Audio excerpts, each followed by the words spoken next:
She noticed it the first time he didn't answer her message for hours, and when he finally replied, he said he was busy, and she smiled and told herself it was normal because people get busy. But something about it stayed in her mind longer than it should have, and she tried to ignore it because everything else felt so perfect, and she didn't want to ruin that feeling. So she pushed the thought away and chose to believe him, even though a small voice inside her quietly said, "Something isn't right," and she heard it. But she didn't listen, and days passed and he kept showing up just enough to keep her close, just enough to make her feel special, just enough to make her forget the moments he disappeared, and every time he came back with a soft voice and kind words, she felt safe again. And she told herself that love isn't perfect, and maybe this is just how relationships are supposed to feel. Confusing sometimes, unclear sometimes, but still worth it. And she kept going, and one night he canceled their plans again, and this time it was last minute. And she sat there staring at her phone, feeling something heavier than disappointment, something deeper, something she couldn't explain, and for a moment she almost asked him why this kept happening. But instead she typed, "It's okay," and sent it. And as soon as she did, she felt a quiet kind of sadness settle in her chest, because she knew it wasn't okay, but she didn't want to lose him by saying that.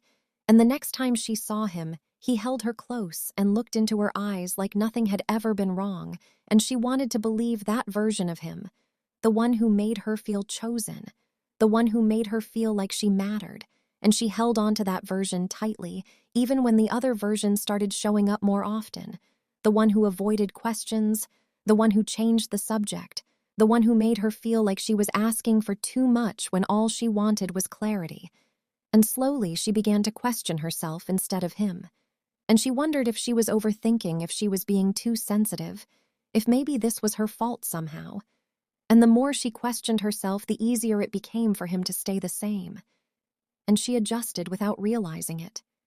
She became quieter. She asked less. She accepted more, and every time she ignored that voice inside her, it got softer and softer until it almost disappeared.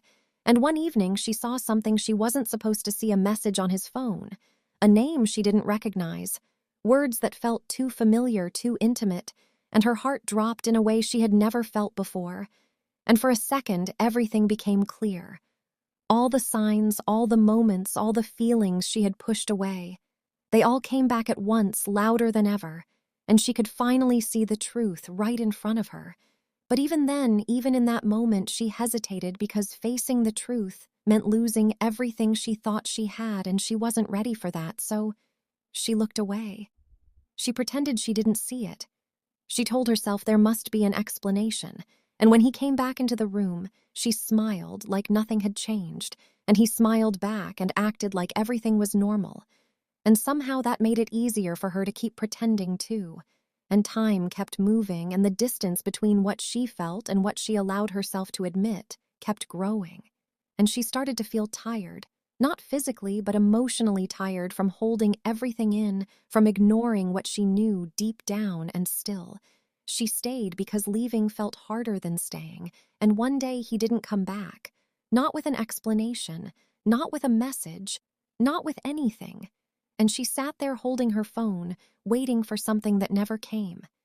And in that silence, she finally heard the voice she had been ignoring all along, and it was louder than ever, and it didn't ask a question. It told her the truth she had been avoiding, and she realized that the signs were always there from the beginning, in the small moments, in the quiet doubts, in the things that didn't feel right, and she had seen them, she had felt them, she just chose not to listen.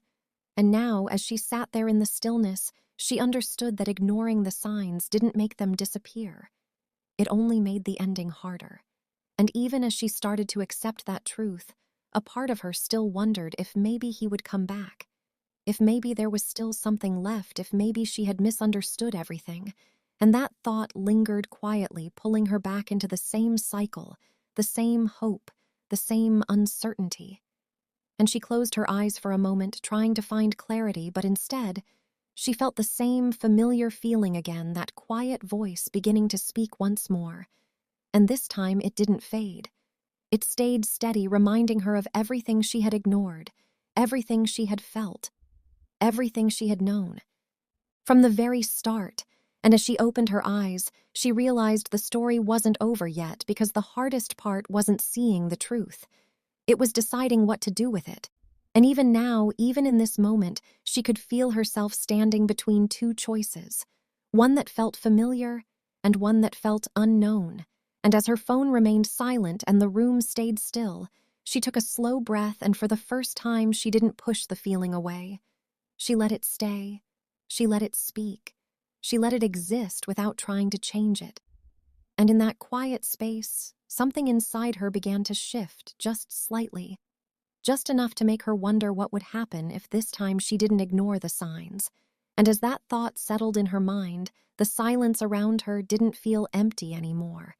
It felt like the beginning of something she hadn't allowed herself to feel before, something uncertain, something unfamiliar, but maybe something real. And as she sat there holding on to that feeling, the story kept moving forward slowly, quietly, waiting for the moment she would finally decide whether she would keep ignoring the signs or finally listen to them. And that moment hadn't come yet, but it was closer than ever, and she could feel it approaching with every second that passed. And she knew deep down that whatever choice she made next would change everything. And even as that realization settled in, she found herself wondering again, not about him this time, but about herself, about what she truly deserved, about what she was willing to accept, and about how long she could continue pretending that everything was fine when it clearly wasn't. And that question stayed with her, lingering, quietly growing stronger as the seconds turned into minutes and the minutes stretched on without an answer. And still, the story continued unfolding slowly, drawing her closer to a truth she could no longer ignore, no matter how hard she tried. And even now, as everything remained uncertain, one thing was finally becoming clear. She had always known the signs, she had just been waiting for the moment she was strong enough to face them, and that moment was still coming, and as it moved closer, she could feel something inside her changing again. Not all at once, but enough to make her pause. Enough to make her think, and enough to make her wonder if this time things might finally be different. And as that thought lingered quietly in her mind, the story continued without an ending, still unfolding, still waiting, still asking the same question over and over again: what happens when you finally stop ignoring the signs and start listening to what you've known all along? And even now, even in this moment, the answer hasn't fully arrived yet, but it's there somewhere just beneath the surface, slowly rising, waiting for her to reach it. And when she does, everything will change. And until then, the silence stays, the feeling stays, and the story keeps going without stopping, without ending, and without giving her the answer just yet. And as the quiet stretched on, she picked up her phone again. Not because she expected a message this time, but because it had become a habit, something her hands did before her mind could stop them. And when the screen lit up with nothing new, she felt that same small drop in her chest. But it didn't hit as hard as before, and that surprised her because for so long that feeling had been overwhelming, and now it was different. Softer, almost like her heart was slowly learning not to expect him the way it used to, and she sat there noticing that change, trying to understand it. And for the first time, she didn't rush to fill the silence with hope. She just let it be, and the room felt still but not heavy. And she took a breath, a slow, steady breath, and let it out. And in that moment, she remembered all the times she had ignored that feeling, the times she had laughed things off, the times she had said it's fine when it wasn't, and she could see it clearly now, how every small moment had added up, how every ignored sign had quietly shaped where she was sitting right now. And instead of pushing that realization away, she stayed with it. She let herself feel it fully, and it didn't break her the way she thought it would. It just made everything clearer. And she began to replay the beginning in her mind, the way he looked at her, the way he spoke, the way everything felt so easy, and she realized that even then there were things that didn't quite fit, small pauses, small inconsistencies, small moments where something felt off, and she had noticed them. She knew she had, but she chose to focus on the feeling instead of the truth, because the feeling was easier, because the feeling made her happy, and she held on to that happiness even when it started slipping through her fingers. And now, sitting here in the quiet, she understood that ignoring the signs wasn't about not seeing them. It was about not wanting to lose what she thought she had, and that thought stayed with her longer than anything else, because it made her question not just him, but herself. And she wondered why she had been so willing to stay, why she had been so afraid to ask questions, why she had chosen comfort over clarity again and again. And the more she thought about it, the more she realized it wasn't just about him. It was about how she saw herself, what she believed she deserved, what she believed she had to accept to keep someone close, and that realization felt heavier than anything before. But it also felt honest, and for once honesty didn't feel like something to run from. It felt like something to hold on to, and she sat up slightly, adjusting her position. Like her body was responding to that shift inside her, and the silence around her didn't feel like waiting anymore. It felt like space to think, space to feel, space to finally hear herself without anything interrupting. And she closed her eyes again, not to escape, but to focus. And in that stillness, she heard that voice again, clearer than ever, steady, calm, no longer uncertain, and it didn't ask her what if. This time it asked her why, and that question stayed there, lingering gently but firmly, and she didn't answer it right away. She just let it sit, because for the first time she didn't feel the need to rush to a conclusion.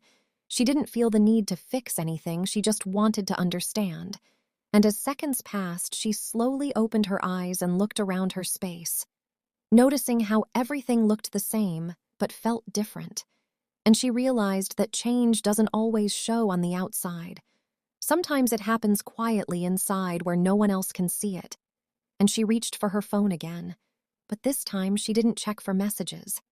She opened their conversation and scrolled through it, slowly reading the words she had once held on to so tightly. And as she read them now, they felt different. They felt distant, like they belonged to a version of her that was still trying to convince herself that everything was okay. And she paused on one message in particular, something he had said that once made her feel special, and now it felt empty. And she stared at it for a moment, letting that feeling settle in, and then, without overthinking, without rushing, she locked her phone and set it down beside her. And that small action felt bigger than anything she had done before, because it wasn't about him. It was about her. And for the first time, she wasn't reacting. She was choosing, and that choice didn't feel loud or dramatic. It felt quiet and steady and real. And she sat there with that feeling, letting it grow slowly. And as it did, she realized that maybe the story wasn't about him leaving or staying. Maybe it was about her finally seeing clearly and deciding what she would no longer ignore. And that thought stayed with her as the silence continued wrapping around her gently, and the question that once felt overwhelming now felt different. It felt like something she could answer in her own time, in her own way. And even though nothing around her had changed, everything inside her was beginning to. And as that shift continued, she could feel something else emerging. Not fear, not confusion, but something quieter, something stronger, something she hadn't allowed herself to feel before. And as she sat there holding on to that feeling, the story kept moving forward, not rushing, not forcing, just unfolding, naturally, waiting for her next choice. And even now, even in this moment, there is still no final answer, no clear ending, just a quiet understanding that the signs were never the problem. It was what she chose to do with them, and this time, for the first time, she wasn't ignoring them. She was listening, and as that realization settled deeper within her, the silence around her didn't feel like something to escape anymore. It felt like something to stay in just a little longer as the story continues slowly without an end, without a final moment, just a quiet unfolding of everything she is beginning to understand and everything she is still learning to accept. And even now, as she sits there breathing steadily, feeling more present than she has in a long time, the question doesn't feel as heavy as it once did, because she knows the answer isn't something that will come all at once. It will come in small choices, in quiet moments, in the way she responds to herself from here on. And as that thought lingers gently in her mind, the story continues moving forward without stopping, without closing, leaving her right here in this moment where everything is still open, still possible, and still waiting for what she will choose next.